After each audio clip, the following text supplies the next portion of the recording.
What's going on, everybody? This is Sean with LUMIXLIVE, and as you may notice, we are actually coming to you all recorded this time.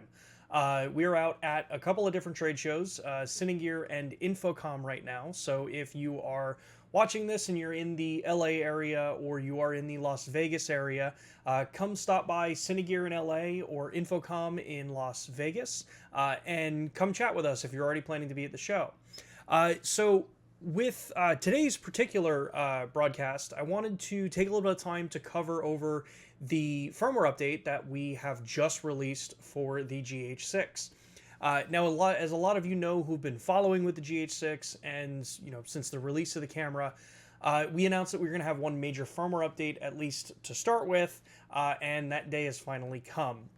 So the update brings a number of added benefits and recording modes that we mentioned at launch. So we've widened the breadth of what you have available for ProRes options, as well as added in the ability for things like Prores Raw options out over HDMI into something like an Atomos Ninja 5 Plus if you want to do 4K 120p RAW. And then we've also added a couple of other smaller things within this firmware update push. We've also added in the ability to work with the DJI Active Track system. So that's something that we've done a video on before and we've shown, but this allows you to rig into a DJI Ronin RS2 or RSC2 and use the USB control for Active Track. So it'll use the full autofocusing system to determine and move the actual gimbal head for you tracking a subject. So it saves you from having to necessarily go out and get the Raven Eyes adapter for it.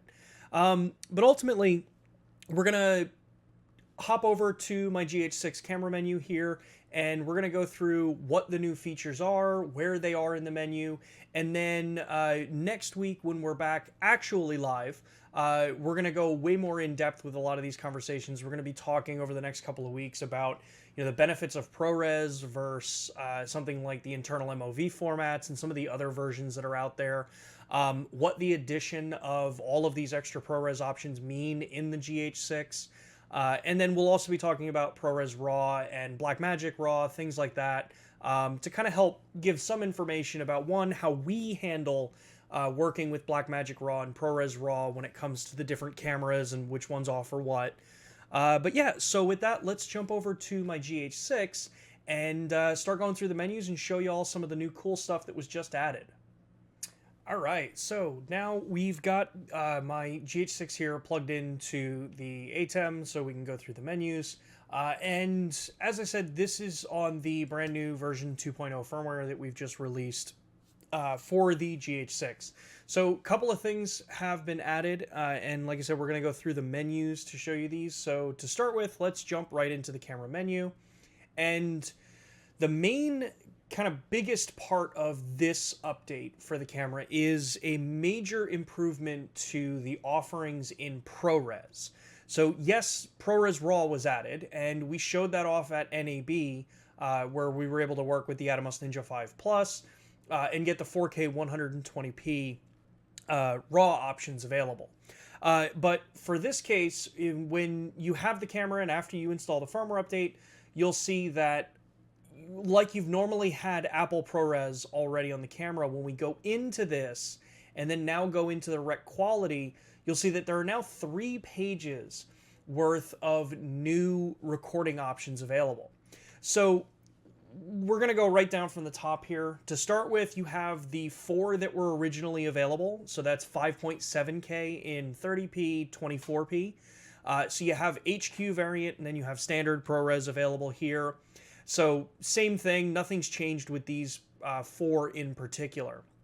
But when we go further down, we've now added the Cinema 4K options here, which we've talked about from the beginning. So these are the 17:9, the DCI format, and you'll see that you've got C4K 60p at 422 10-bit, or 422 HQ, sorry, as well as just 422. So you still have that 1.9 gigabit per second for the highest quality in 60p. Then you have a 1.3, so we get a little bit lower in the data rate. We've added the 4K in 30p and 24p as well, or Cinema 4K, so same thing. You'll notice that as we start to go down in resolution and down in frame rate, the bit rates start to get lower and lower and lower. But one of the probably biggest things that was added with this particular firmware is the fact that we've also added full HD ProRes into the camera. Now, up until recently, if you've been working with a GH6, you know that ProRes requires the use of a CF Express media card. So that meant that if you wanted to record in those modes, you had to adopt the new media card, and that was able to be, that was basically needed to be used because you needed the highest data rates and the highest throughput that typically SD cards actually can't sustain over a certain value. Well, now you'll see that under the recordable slot, right now I'm down at C4K 24p in ProRes 422, it's set for CF Express still. But when I go to Full HD now allows you to shoot ProRes in ProRes 422 at Full HD 60 frames per second and below, and you now can utilize the SD cards with this as well. So dual backup recording is available in ProRes on the camera. You're able to use both media cards. If you're someone who really only ever needs to shoot 1080, you've now got a camera that can do it to SD card internally. Though if you do want 4K, you do still need to use that CF Express card. The data rates and the stability is really what it comes down to. It does require going to those faster and more reliable media methods. But yeah, so you've got 422 HQ in Full HD 60p and all the standard 422 versions, all the way down to Full HD 24p in 422 HQ. And the data rates, you'll notice, really have a pretty big swing from what your Full HD options can be all the way up to the 5.7K. So where 121 megabit per second, ProRes 422, you go to 181 if you want 422 HQ. And then 4K is where you start to get to the over 500 megabit per second. So your 519, 770, 640, and so on and so forth. When you get to Cinema 4K 60p in HQ, that's where your data rate is the same as the 5.7K 30.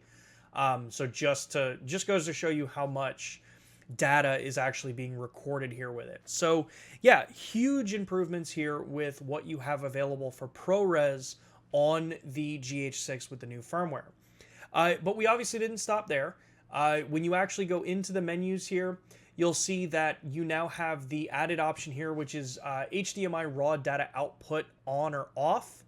Now, what's cool about this is that while we have talked about the ProRes options or the ProRes Raw option being added to the camera, primarily focusing on the 4K 120 option, there are other available ProRes Raw options as well. So to start with, right now, the camera is going to be supported doing RAW over HDMI to Atomos Ninja 5 Plus.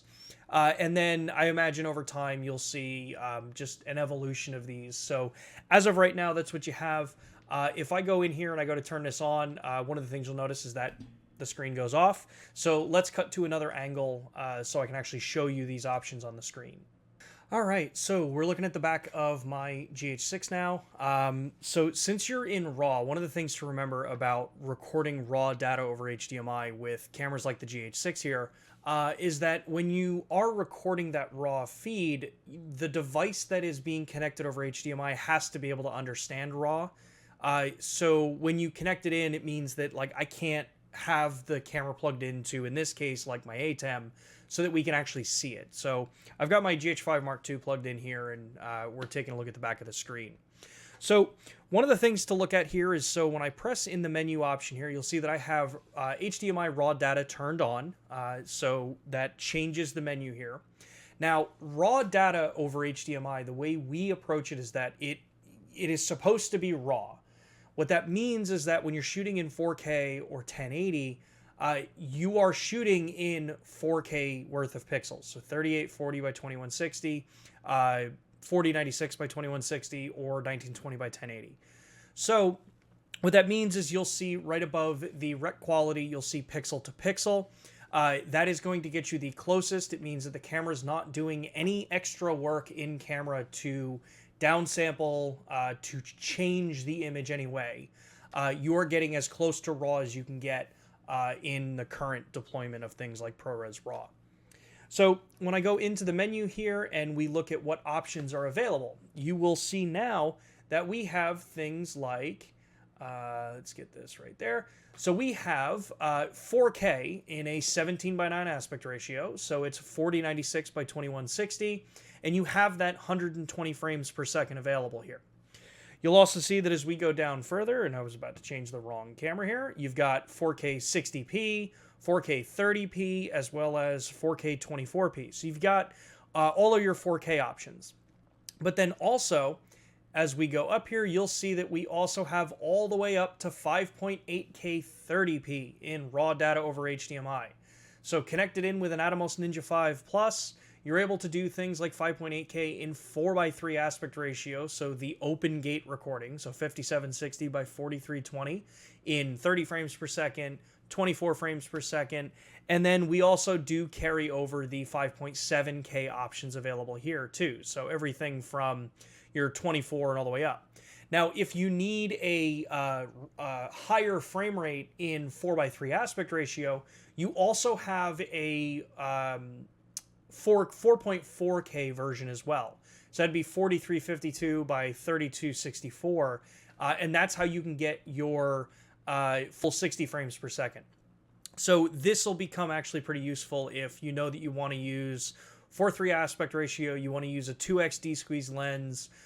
This gets you that whole setup. Now, the thing to remember with RAW over HDMI, again, is that these are pixel-to-pixel readouts.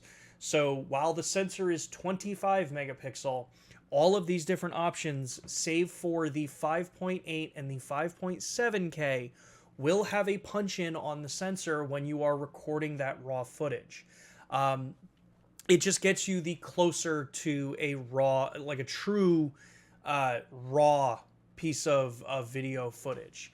So yeah, that's basically all of the raw options that you have added in here. As I mentioned, you do also have some other capabilities that were added in this firmware go around. We have also added that DJI active track compatibility. So on an RS2 or on RSC2, you're able to plug in over the USB cable. You may just have to wait for DJI to update their firmware on the Ronin RS2 and RSC2 as well. And yeah, like any of these things, even for the raw setup, once the firmware is available and you're able to go download it, you just want to make sure that you also get the counterpart firmware for things like Atomos and DJI. So yeah, that's kind of all I really wanted to cover really briefly today. I know this is a super short one with us traveling and trying to get everything ready for Cinegear. I didn't have a ton of time to really get, you know, a whole lot of stuff put together for a kind of walkthrough, but I still wanted to bring everybody something here for the live stream. So with that, thank you all so much for tuning in. If you have questions about this particular topic, you can either drop them in the comment section or drop them in the chat after this video has finished, because next week we will be going in and addressing your questions live on air. We're also going to be showing some cool stuff. We'll do a little bit of a brief recap of what went on at InfoComm and over at Cinegear. So for those of you that can't make it to those shows, we'll be discussing a little bit about those as well. And then, yeah, it should be a fun time. If you haven't already, make sure to go check out the LUMIX Pro Services platform, so LPS. We have a couple different versions of LPS available. There's the red and the platinum tier available. The red tier is free. If you own a Lumix camera, get yourself registered on that program. Like I said, it's free. You've got the QR code listed here to go right to the page.